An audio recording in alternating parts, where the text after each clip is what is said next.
bienvenue sur Agora. Les eaux de surface de notre planète, en particulier les océans, occupent 71% de la superficie totale, soit 360 millions de kilomètres carrés. Il est tout à fait normal, donc, qu'ils recèlent d'innombrables secrets qui se présentent la majorité du temps comme des événements totalement inexplicables pour les hommes de la science. Face à cela, bon nombre d'entre eux se rabattent sur les théories de visites extraterrestres. La vidéo de ce jour fait un tour d'horizon sur l'ensemble des découvertes faites dans l'océan et qui font penser aux extraterrestres. Découvrons de quoi il s'agit. Les pyramides sous-marines de Yonaguni. Il y a quelques années de cela, des images de la série américaine ancienne Aliens ont fait le tour du monde. Dans l'un des épisodes, il avait été diffusé une exploration selon laquelle la Terre aurait reçu la visite de civilisations d'extraterrestres il y a plusieurs milliers d'années environ. Il était né à l'époque une théorie selon laquelle ce seraient ces civilisations venues d'ailleurs qui ont transmis une partie de leur savoir aux membres primitifs de notre espèce. Sur les images qui étaient devenues très célèbres, il était possible d'apercevoir le monument de Yonaguni. La pierre symbolique avait été découverte en 1985 lors d'un repérage. C'est une structure très énorme qui semble être, d'après les scientifiques, un mégalithique et qui possède des terrasses très immenses interrompues à la fois par d'énormes marches angulaires et des parois très hautes qui semblent lisses. Elle faisait environ 75 mètres en longueur et 25 mètres en hauteur. Il a fallu attendre plusieurs années après sa découverte, plus précisément en 1996, que les premières études sérieuses puissent être effectuées sur le site. Elle était dirigée par un professeur de géologie du nom de Masaki Kimura. Il enseigne à l'université de Ryukyu et d'après son explication, les structures en question n'avaient rien à voir avec les extraterrestres. Il affirmait à vive voix qu'il s'agit tout simplement de constructions humaines. Les rues, les escaliers, les angles parfaitement droits, les trous bien circulaires, voilà d'autant de points sur lesquels il fondait ses propos. Il y avait même un gigantesque visage humain qui constitue selon le scientifique une énième preuve venant justifier ses affirmations. Vu qu'un monument de cette taille n'aurait pas pu être construit dans les profondeurs de l'océan, les scientifiques qui refusent de croire à la théorie concernant les extraterrestres émettent une autre hypothèse selon laquelle sa construction remonterait à une époque où la Terre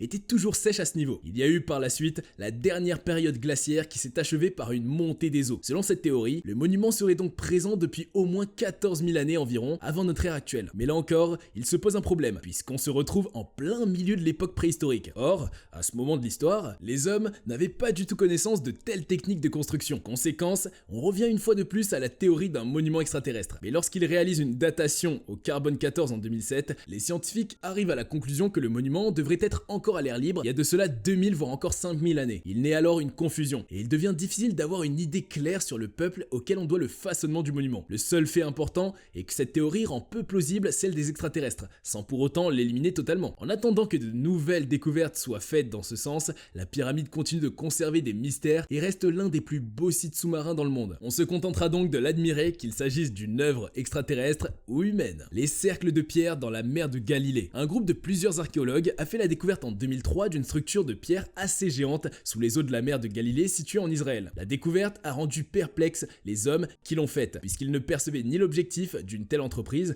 ni le moment de sa construction. À sa découverte, les premières théories allaient dans le sens d'une construction mise en place par des extraterrestres. Le bloc mystérieux avait la forme d'un cône et devait peser d'après les scientifiques près de 60 000 tonnes, ce qui signifie qu'il est plus lourd que la majorité des navires de guerre modernes. Il fait 10 mètres en termes de hauteur et possède un diamètre d'environ 70 mètres. En procédant à son inspection minutieuse en plongée, les scientifiques se sont rendus compte qu'il était composé d'un assemblage de blocs en basalte qui possédaient chacune une longueur de 1 mètre au maximum. Il souligne également le fait que les rochers possèdent des faces naturelles et ne présentent aucun signe apparent de coupure. Un autre fait étonnant est qu'ils n'ont pas détecté une disposition ni de mur servant de délimitation à l'ensemble du bloc. Mais vu la précision des différentes structures et des blocs, ils arrivent à la conclusion qu'il ne s'agit en aucun cas d'un édifice naturel et il aurait donc été implanté sur Terre par des hommes avant que la mer ne rejoigne plus tard la région. Pour en apprendre plus sur son origine et la date de sa conception, les fouilles archéologiques sous-marines devraient s'intensifier. Selon Yitzhak Paz, un scientifique de l'autorité des antiquités israéliennes et de l'université Ben Gurion, il se justifie par la découverte d'autres phénomènes mégalithiques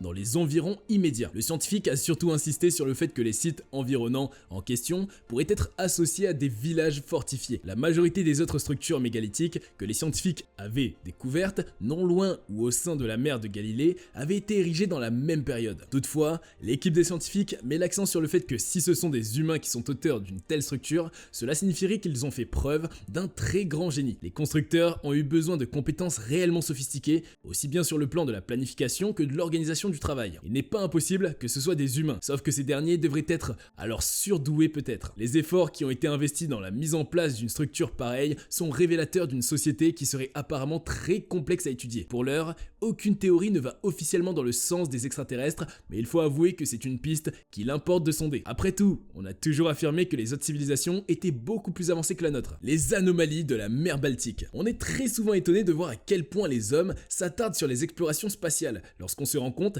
qu'il continue de se passer des choses totalement inexpliquées sur notre planète. L'une des plus célèbres est un objet circulaire très colossal que les explorateurs ont découvert à près de 87 mètres de profondeur sous l'eau. La découverte avait été faite en 2011 et était devenue tellement célèbre qu'elle a fini par prendre le nom d'anomalie de la mer Baltique. Peter Lindbergh, l'homme qui était à la tête de l'équipe, a affirmé qu'il est un homme très sceptique et ne s'attendait pas à voir autre chose que de la pierre. Le groupe Ocean X, qu'il dirigeait avec le co-auteur Dennis Asberg, a fait la découverte de l'objet grâce au sonar alors qu'il cherchait à explorer l'épave d'un navire au sein de l'océan. Ses bords sont pointus et il possède des lignes parfaitement tracées et ses angles droits prévalent à travers la structure entière. En observant mieux le plancher océanique, ils ont décelé des marques qui laissent présager un atterrissage alors que l'objet même semble reposer sur un pilier bien large. Plusieurs théories ont vu le jour quant à son origine. Dans ce sens, des investigations plus poussées ont révélé que l'objet devait avoir au minimum 140 000 ans. Volker Bruchert, un professeur spécialiste de la géologie et en fonction à l'université de Stockholm,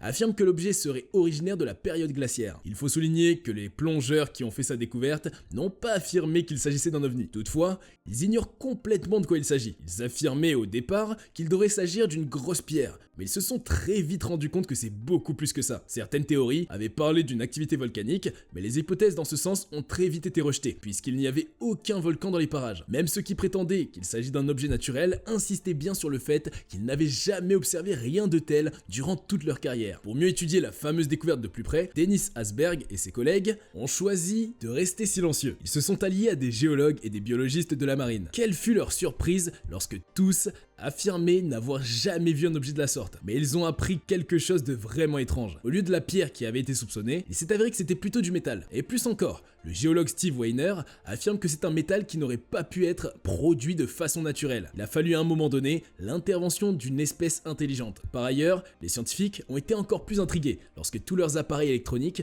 ont cessé de fonctionner au moment où ils naviguaient juste au-dessus de l'objet. C'est une coïncidence, diriez-vous. Mais que diriez-vous si on vous annonçait que l'ensemble de ces équipements ont recommencé à fonctionner lorsqu'ils se sont éloignés d'environ 200 mètres de l'objet? En visitant une seconde fois la mystérieuse trouvaille, ils ont remarqué la présence de ce qui semblait être un escalier menant à l'intérieur de la structure grâce à un trou béant qui était sombre. Là, les choses se compliquent et il devient vraiment difficile d'envisager d'éventuelles conclusions. Certaines personnes se demandent dans quoi pourraient bien mener les escaliers. S'agirait-il d'un vaisseau spatial? D'autres personnes s'attardent encore plus sur les marques d'atterrissage situées à l'arrière, sur le plancher océanique. L'objet aurait-il vraiment quitté loin dans le ciel? Un autre groupe d'experts refuse de donner son avis, car selon lui, les images fournies ne sont pas assez claires de façon à permettre de prendre une décision adéquate. Jusqu'à l'heure actuelle, personne n'ose plonger pour le sonder de plus près. Il demeure donc une anomalie et on espère que de nouvelles informations seront obtenues d'ici là. Un ovni découvert au fond de l'océan au large des côtes péruviennes. Un chercheur mentionne avoir fait la découverte d'un engin spatial non identifié non loin des côtes de Nazca, c'est-à-dire au Pérou. Fait étonnant de l'histoire, il doit sa trouvaille à Google Earth. L'objet qu'il a découvert était immergé dans l'océan Pacifique et les scientifiques pensent qu'il pourrait être lié avec les lignées et la culture de Nazca. Le scientifique à l'honneur se nomme Scott Waring et il affirme indépendamment des diverses critiques avoir trouvé des preuves de la présence des extraterrestres par le passé, au fond du Pacifique. Alors qu'il procédait à une exploration de l'océan, il aurait subitement remarqué un cercle sombre. D'après les médias,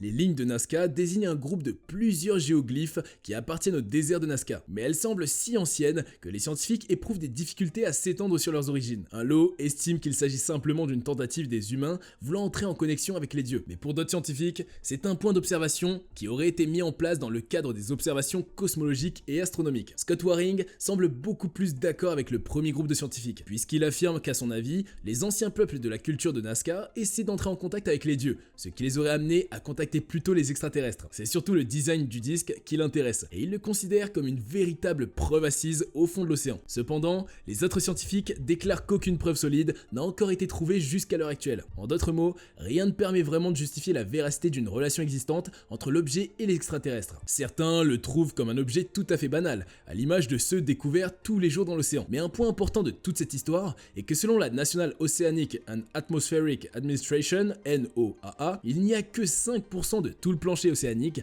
qui avait été cartographié jusqu'à ce jour. Des ovnis filmés depuis un un avion survolant le Pacifique. Les scientifiques n'ont pas toujours besoin de descendre au fond des océans pour faire la découverte des ovnis. L'exemple le plus palpable est la découverte qui a été faite au-dessus de l'océan Pacifique, plus précisément en Asie, qui survolait non loin de la région. La vidéo a fait le tour de la toile, et en se fondant sur le peu d'informations qu'elle fournissait, les observateurs estiment que la scène se serait déroulée à près de 11 000 mètres d'altitude. Mais que voit-on concrètement? Venons-en aux faits. Sur la vidéo, il est en effet possible d'observer 9 sphères lumineuses qui se sont réparties sur 3 lignes bien distinctes et presque parallèles. 3 autres points lumineux sans que personne ne puisse dire comment ils sont apparus. Enfin, vers la fin de la vidéo, les lumières disparaissent les unes après les autres à l'intervalle de temps régulier. Les dernières secondes de la vidéo montrent donc un ciel totalement vide, comme si de rien n'était il y a quelques secondes seulement. Mais comme tout ce qui est stupéfiant, il est important de prendre de telles informations avec des pincettes. Certaines personnes suggèrent même qu'il pourrait s'agir du lancer depuis un autre avion de flair. Il s'agirait de leurre qui dégage une très forte chaleur dans le but de détourner des missiles guidés